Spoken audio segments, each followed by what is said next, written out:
ሰዎች ሆይ ገንዘብ የለኝም እንዴት እመጸውታለሁ አትበሉ። ምጽዋት በገንዘብ ብዛት አይለካም።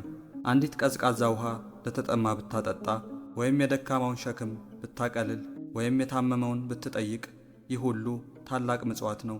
ጌታችን ያችን 2 ሳንቲም የሰጠች መበለት ከሀብታሞች ሁሉ በላይ እንደሰጠች መስክሮላታል። እሷ የሰጠችው ካላት ሁሉ ወይም ከጎደላት ላይ ነውና።